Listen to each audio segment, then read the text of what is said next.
Hey everyone, how are you doing? This week what I want to do is show you 6 ways of how to manipulate samples. Sampling has been around from like the late 1970s to 1980s with pioneers like Grandmaster Flash and Afrika Bambaataa. What a seriously rugged name. But yeah, it's been around for quite a while. Later on, people like Jay Dilla, Kanye West, more recent times, and now with the uprising of so many producers, like it's become such a mainstream thing. So I'm Kandwani, and I make lo-fi R&B-ish kind of music and beats. And now we're getting into the video. So let's go. Okay, so this is the sample.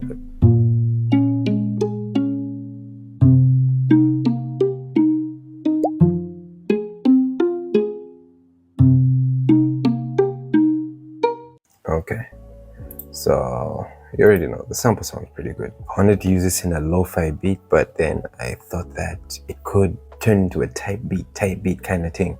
So yeah, the first way we can manipulate samples is by adding high cuts and low cuts. So this is especially good for intros, outros, and parts where you want to accentuate something being said by the artist, right? Here's the sample. Okay, then the intro. So you can see we've cut out all the highs. It's just low frequency. So you can see we put an auto filter to make it open up, and then yeah, so that's the first thing. And then the outro, I think. So this was the complete opposite. We cut out all the lows and brought in the highs. Yeah. Number 2, the second thing you can do is reverse the sample, and then it will sound like this, which is cool. But you can use it by itself, or you add the original sample in.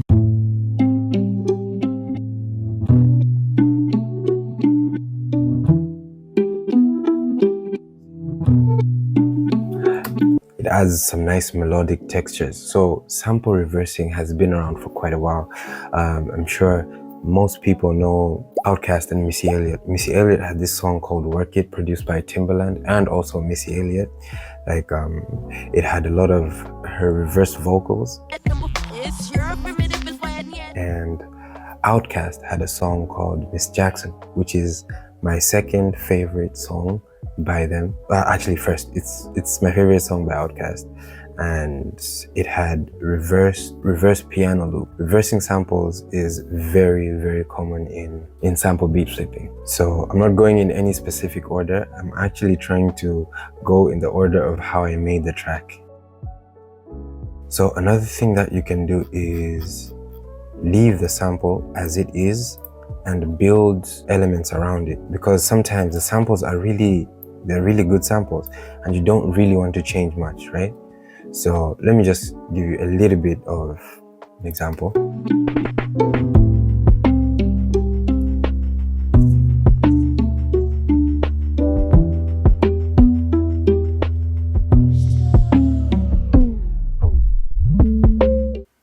So yeah, maybe I did too much there. So you see I added keys. Yeah. Again. Yeah. You build things around the sample. Added keys, bass, and a vocal chop, which was supposed to play later, but I messed up, so we continue. Speaking of sample production, I'll link a video here on one of the first videos that I did on sample manipulation, where I was messing with vocals anyway, just check it out. So the next thing that you can do is add a granular synthesis. It's a good way to add more texture to the track. So for me, I add Portal.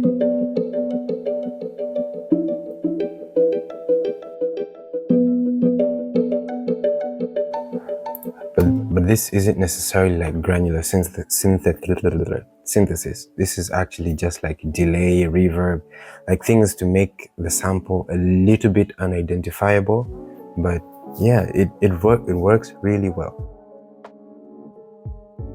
Okay, so 2.5. I'm saying 2.5 because it piggybacks on reversing the sample and the previous one where you add effects like granular synthesis, bit crushing and stuff like that, which is reverse that sample that you've made after adding all those things.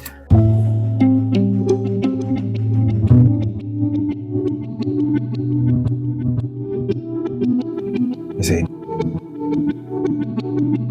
it's got so much going on, and it really gives the track more flavor.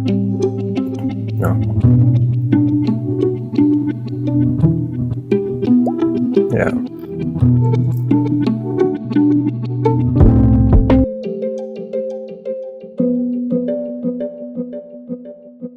Okay.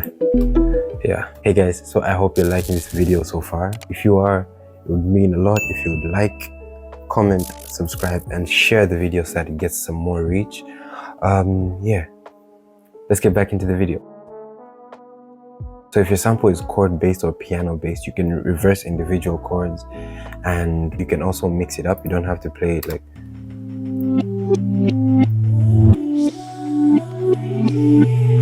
okay, that's pretty cool. But we can, let's see, let's just swap some things out, right? Let's see how it sounds.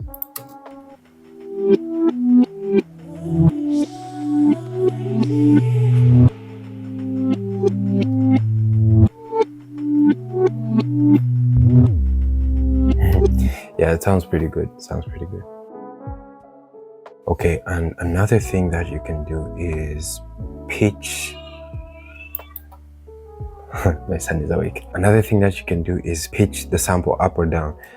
This is one thing that Conductor Williams did, and I will link this video, or I'll link a video wherever it links on how I did it the first time I actually did it. So Conductor, like let's say in Stories About My Brother by Drake, received a sample and just pitched it down or up, I can't remember. Did a few things, added drums, added some tape stops and stuff like that, and it was done. And you see, I think somewhere here I should have. So the original one is here.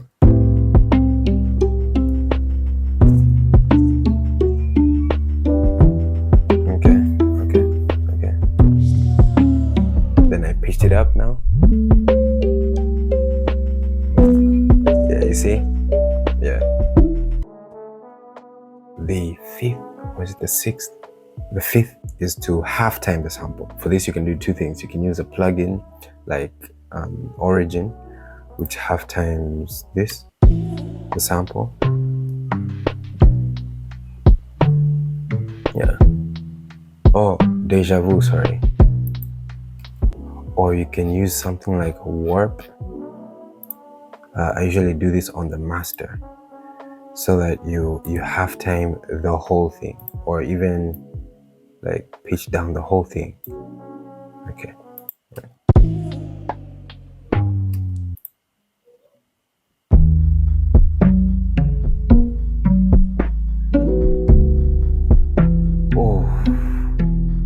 Those keys.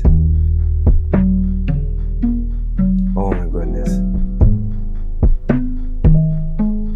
Okay, we might keep that.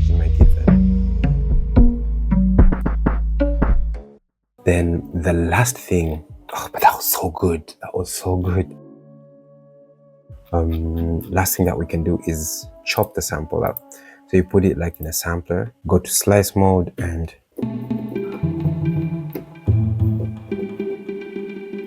Okay, so you can go crazy. So for me, I made it like a plucky kind of sound. I don't know what I was thinking. I wanted it to be a little more hip-hoppy, but it was okay. The pluck kind of, I vibed with it.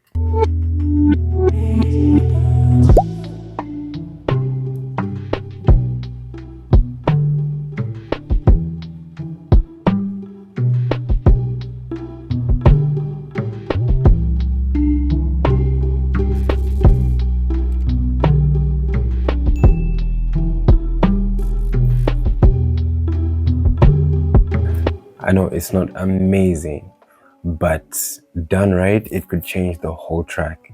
But in this case, I just wanted it to be something that like complements the main part of the chorus.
Hey guys, thank you so much for watching the video. I really appreciate it. If you like the videos, don't forget to watch these two videos where I made beats in the style of Conductor, who is a master sampler. See you guys next week. Enjoy.